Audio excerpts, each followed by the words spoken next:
Roman Reigns-ის კარიერის საწყის ეტაპს პირველ ნაწილში შევეხეთ, ამიტომ თუ არ გაქვს ნანახი, გადადი ამ ვიდეოს და შემდეგ გააგრძელე მეორე ნაწილის ყურება. 2019 წელი 25 თებერვალი. Reigns-ი დაბრუნდა და თუ გამოიცნობთ რა მოხდა. რა თქმა უნდა, ხალხი ტაშით და ოვაციებით შეხვდა. მთელი საუბრის განმავლობაში ამხნეობდნენ და ის უარყოფითი დამოკიდებულება საერთოდ გაქრა. Roman-მა გამოაცხადა, რომ ლეიკემია დამარცხებული იყო და The Big Dog-ი დაუბრუნდა რესლინგს.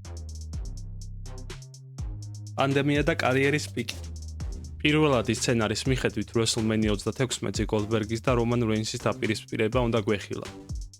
ამ პერიოდში მსოფლიოში COVID ვირუსი იყო გავრცელებული. Reigns-ი კი სუსტ იმუნიტეტის გამო, რომელიც ლეიკემიასთან ბრძოლის გამო ჰქონდა, შოუდან თავისი ნებით ჩაიხსნა. მიუხედავად იმისა, რომ WWE ყველაფერს აკეთებდა, რომ სამუშაო გარემო Reigns-ისთვის უსაფრთხო ყოფილიყო, ის მაინც არ ენდობოდა მათ და სახლში დარჩენა ამჯობინა. 2020 წლის SummerSlam-ზე ის უარყოფითი როლით გამოჩნდა მენეჯერ Paul Heyman-თან ერთად. Payback-ზე Bray Wyatt-ი და Braun Strowman-ი Universal ტიტულისთვის მატჩი დაამარცხა და დაიწყო მისი კარიერის ლეგენდარული პერიოდი. ჩემპიონობა 1316 დღის მანძილზე. ამ ისტორიული ჩემპიონობისას Roman-მა 20 სხვადასხვა ოპონენტთან 31-ჯერ დაიცვა ტიტული. პირველი მატჩები მისი ბიძაშვილი Jey Uso-s წინააღმდეგ ჩაატარა. ტიტულის შენარჩუნების გამო არც ის და არც მისი ტყუპის ცალი ძმა დაინდო. I Quit მატჩი Jey-ს ჯიმის გადასარჩენად მოუწია, რომ უბრალოდ დანებებული იყო. შოუს დასასრულს The Wild Samoans-ის წევრები Roman-ს ულაფალას გადასცემენ ნიშნად პატივისცემის და დიდების. სწორედ ამ დღეს შეერქვა ზედმეტსახელი The Tribal Chief. ეს დღე ასევე გახდა საწყისი კიდევ ერთი ახალი დაჯგუფების The Bloodline-ის ჩამოყალიბების. Jey Uso მაღიარა Reigns-ი როგორც მისი და Bloodline-ის Tribal Chief-ად. ყოველ შოუზე პრომოს დაწყებისას Reigns-ი ხალხისგანაც იგივეს ითხოვდა. Acknowledge me. Acknowledge me. Acknowledge me. ეს მალევე გახდა პოპულარული და ხალხმა საიტაცა. მის რინგზე გამოსვლას მაყურებელი ხელაწეული ხდებოდა და ინტერნეტშიც ამის ვიდეოები აქტიურად ვრცელდებოდა. Roman-ს კამრის შენარჩუნებაში Jey Uso ეხმარებოდა, მოგვიანებით მათ მეორე Uso, Jimmy Uso შეუერთდა. Reigns-ის და Bloodline-ის სიუჟეტების პოპულარობამ WWE ისტორიაში ფინანსურად ყველაზე წარმატებულ პერიოდამდე მიიყვანა. დღევანდელი მონაცემებით 2022 წლის მოგებამ $1 მილიარდ 400 მილიონ მიაღწია. Reigns-ი განაგრძობდა ჩემპიონობის დაცვას, მაგრამ როდემდე აპირებდა WWE მისთვის კამრის დატოვებას. გეგმა ასეთი იყო. Day 1-ის pay-per-view-ზე Reigns 500 დღიანი ჩემპიონობის შემდეგ კამარი Brock Lesnar-თან უნდა დაეთმო. შოუს დაწყებამდე რამოდენიმე საათით ადრე Roman-ს COVID-19 დაუდასტურდა. მატჩი გაუქმდა. Lesnar-ი კი WWE-ის კამრისთვის მატჩში ჩასვეს, სადაც ის ჩემპიონი გახდა. მოგვიანებით მათ შორის ბრძოლა მაინც შედგა, მაგრამ მოვლენები სხვანაირად განვითარდა. WrestleMania 38 მატჩი Lesnar-თან, სადაც სასწორზე ორი მთავარი ტიტული იყო. Roman-მა Brock-ი დაამარცხა და Universal კამართან ერთად WWE-ის კამრის მფლობელი გახდა. Clash at the Castle-ზე Roman-ს Drew McIntyre-თან ტიტულების დაცვაში კიდევ ერთი ბიძაშვილი NXT სუპერვარსკვლავი Solo Sikoa დაეხმარა. Reigns-ის დაჯგუფება აგრძელებს გაზრდას. Bloodline-ის და Sami Zayn-ის რამდენიმე თვიანი საერთო მუშაობის შემდეგ, მიუხედავად იმისა, რომ Zayn-ს არანაირი ნათესაობითი კავშირი არ ჰქონდა ამ დინასტიასთან, ის მაინც მიიღეს დაჯგუფებაში საპატიო წევრად. მაგრამ Royal Rumble-ზე მისი ძველი მეგობრის Kevin Owens-ს კამის ჩარტყმაზე უარის გამო ის მოიშორეს. WrestleMania 39-ზე Roman-ი Cody Rhodes შეხვდა. ეს მატჩიც არ იყო გამონაკლისი. Bloodline-ი ჩაერია მატჩში, საპასუხოდ Sami და Kevin-ი დაეხმარნენ Cody-ს, მაგრამ რიცხობრივ უპირატესობაში Solo-ს დახმარებით Reigns-ი დარჩა ჩემპიონად. 2023 წელს Bloodline-ისთვის სიტუაცია რამდენიმეჯერ შეიცვალა. Reigns-ის Universal ჩემპიონობის 1000 დღეს ტყუპებმა დაჯგუფება დატოვეს. Money in the Bank-ზე კი tag team მატჩი გამარჯვებაც მოიპოვეს. 2019 დეკემბრიდან ამ დღემდე მოყოლებული Reigns წაგება არ ჰქონდა და უკვე გამოჩნდა, რომ ის კამრების დაკარგვას უახლოვდებოდა. SummerSlam-ზე Jey Uso-სთან ჩემპიონობის დათმობისგან Roman-ი მოულოდნელად Jimmy Uso-მ ვიხსნა და ისევ Reigns-ის გვერდით დადგა.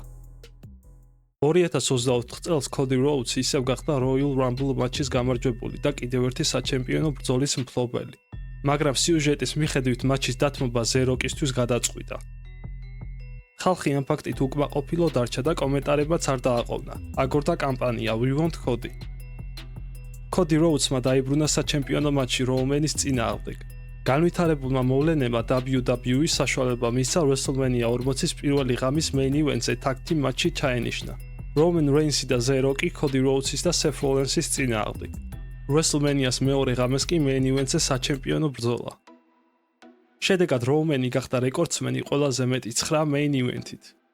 ამ main event-ზე Roman-ის და Cody-ის დასახმარებლად ვარსკვლავები ერთმანეთის მიყოლებით გამოდიოდნენ.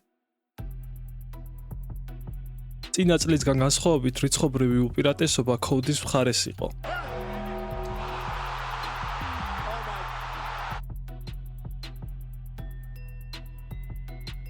Reigns მაინც შეეძლო გამარჯვება, მაგრამ ძველი წყენების გამო სკამი არა Cody Rhodes, არამედ Seth Rollins ჩაარტყა და მოგების შანსი გაანიავა. Reigns-ის ლეგენდარული ჩემპიონობა 1316 დღეს დასრულდა. ტიტულის ფლობის ხანგრძლივობით Reigns მეოთხე ადგილს იკავებს Bruno Sammartinos, Bob Backlund-ის და Hulk Hogan-ის შემდეგ. ერთადერთი Tribal Chief-ი. ტიტულების დაკარგვის შემდეგ Reigns-ი არსად ჩანდა და გუნდის ლიდერი Solo Sikoa გახდა. Solo-მ დაიწყო Bloodline-ის გარდაქმნა, მისი პირველი ნაბიჯები Jimmy-ს გაგდება და სამაური დინასტიის ახალი წარმომადგენლების Tama Tongas, Tanga Loas და Jacob Fatu-ს დამატება იყო. Reigns-ის და Paul Heyman-ის გვერდის ავლით Solo-მ თავი ახალ Tribal Chief-ად გამოაცხადა და ულაფალაც მიითვისა. 2024 წლის SummerSlam-ზე Reigns-ი 4 თვიანი პაუზის შემდეგ გამოჩნდა და Solo Sikoa-ს დაუპირისპირდა, რითაც Cody-მ ტიტული შეინარჩუნა. მათი გაერთიანება Bad Blood-ის pay-per-view-ზე ვიხილეთ Solo-ს და Jacob-ის წინააღმდეგ. მატჩში გადამწყვეტი როლი The Bloodline-დან გაგდებულმა Jim Uso-მ შეასრულა და მათ ეს მატჩი მოიგეს. დაპირისპირება გაგრძელდა 25 ოქტომბრის SmackDown-ის ეპიზოდში, სადაც Tama Tongas და Tanga Loas tag team ტიტულის დაცვა ჰქონდათ. Reigns და Jimmy ახლა უკვე Jey Uso-ს შეუერთდა. ამ მატჩამდე Jey Raw's ინტერკონტინენტალის ქამარი დაკარგა The Bloodline-ის გამო. რევანში ასაღები იყო და ასეც მოხდა. ძველი და ახალი Bloodline-ის ბრძოლები Crown Jewel-ზე, შემდეგ კი Survivor Series War Games-ზე ვნახეთ. ამ უკანასკნელში Roman-ის გვერდით Sami Zayn-ის გარდა ერთი მატჩით Paul Heyman-ის ძველი მეგობარი CM Punk-ი ვიხილეთ, რომელსაც გამარჯვებაში მთავარი როლი მიუძღვის. 2025 წელს Roman Reigns-ის პირველი მიზანი წართმეული Tribal Chief-ის სახელი და ულაფალას დაბრუნება იყო. Raw-ის Netflix-ზე სადებიუტო ეპიზოდში საბოლოო ბრძოლა შედგა მის და Solo-ს შორის. Reigns-მა მატჩი მოიგო და Rock-მა მას დამსახურებული ულაფალა გადასცა. შემდეგი მიზანი ტიტულის დაბრუნება იყო, ამიტომ 2025 წლის Royal Rumble მატჩი ჩაერთო. 4 მონაწილის გამოთიშვის შემდეგ CM Punk-მა ის და Seth რინგიდან გადააგდო და თვითონაც მალევე მიჰყვა. მათ შორის პატარა სამკუთხედიც გათამაშდა და არენა სხვადასხვა მიმართულებით დატოვეს. წლევანდელ WrestleMania-ზე სწორედ ამ დაპირისპირებას ვიხილავთ მთავარ ბრძოლად და Roman-ი თავის რეკორდს მეათე main event-ით გააუმჯობესებს. ვიდეო თამაშები. Roman Reigns-ი WWE-ის და 2K-ის კოლაბორაციით შექმნილ wrestling-ის ვიდეო თამაში პირველად 2014 წელს გამოჩნდა. დღემდე გამოსულ ყველა ვერსიაში ის თამაშის ნაწილი არის და მისი არჩევაც თავისუფლად შეგიძლია. 2020 წლის თამაშის გარეკანზე Reigns-ი Becky Lynch-თან ერთად მთავარი სახე გახდა. 2025 წლის ვერსიის გარეკანზე Roman ისე მთავარ ვარსკვლავად ვიხილეთ. გარდა ამისა, თამაში ცალკე რეჟიმი დაეთმო სამაურ დინასტიას და ახალი მატჩის ტიპიც დაემატა სახელად Bloodline Rules. ცხოვრება რესლინგის გარეთ. Roman wrestling კარიერის გარეთაც საკმაოდ აქტიურია. მაგალითად, Hobbs and Shaw 2019 წლის ფილმში ითამაშა Mateo Hobbs-ის როლი, რომელიც Rock-ის პერსონაჟის Luke Hobbs-ის ოჯახის წევრია.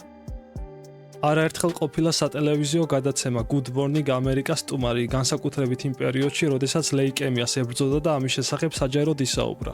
მონაწილეობდა Jimmy Fallon-ის ღამის შოუში და გასართობ სეგმენტებში. ის ასევე გახდა ენერგეტიკული სასმელის C4 Energy-ს სარეკლამო სახე. Reigns-ი მონაწილეობას იღებს სოციალურ და ქველმოქმედებით საქმიანობაში, განსაკუთრებით ლეიკემიის კვლევისა და მხარდაჭერის მიმართულებით. საბოლოოს შეგვიძლია ვთქვათ, რომ Reigns-ი არის თანამედროვე რესლინგის ერთ-ერთი ყველაზე გავლენიანი ვარსკვლავი. რინგზე და თუნდაც რინგის გარეთ მისი საქმიანობა დასაფასებელი და მისაბაძია. ყველა ბარიერის გადალახვის შემდეგ კი წარმატებას დამსახურებულად მიაღწია.